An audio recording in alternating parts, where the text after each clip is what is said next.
Ayan ang mga bahay, mga patay ang ilaw, dilim. Sinong tutulong sa'yo dito?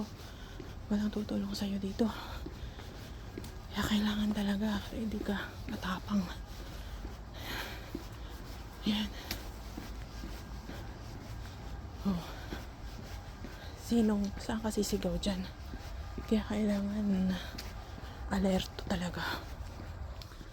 Kakatakot ang pauwi. Pero ganyan talaga dito. Yan, doon ako galing. Dadaanan ko doon ka pa makakakita ng sasakyan.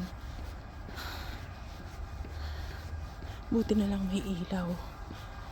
Kailangan mabilis tumakbo. May handa na akong naman ako na may lumilipad malaking ibon. Ano siya, kailangan ready ka sa tawag dyan, sa mangyayari. Malakas ang pakiramdam dapat. Bilis-bilisan pang marating doon sa maraming sasakyan. Ayan, yung mga dinaanan ko. Galing pa akong taas ng bundok. Wala dito ang sasakyan. Kailangan may sasakyan ka. Ayan. Makakahinga-hinga ka lang kapag yan, makakahinga-hinga ka lang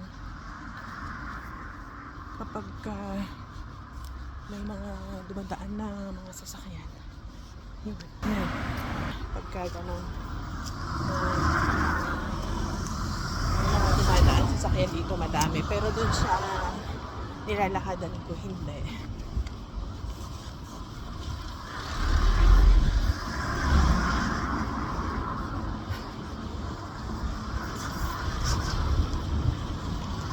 Ayan guys,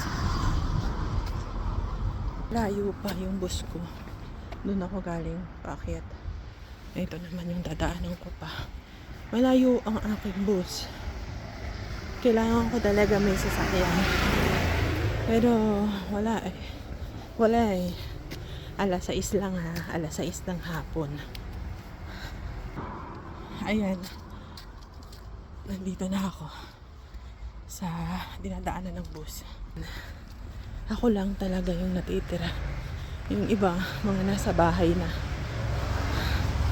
Nasa bahay na sila. Ako, nasa labas pa rin. Ayun. Doon pa sa dulong yun ang lalakadan ko. Pag walang bus, di yan. Maglalakad. Yung bata, tingnan nyo. Minsan kasi yung ilaw natatakpan na ng puno. So, hindi siya ganun kaliwanag. Ito, wala sa mga tapik ng bahay. Yun yung bus stop ko. Kaso nga lang, yung oras ng bus dito, iba. Pag ganitong trabaho, kailangan marunong ka ng self-defense.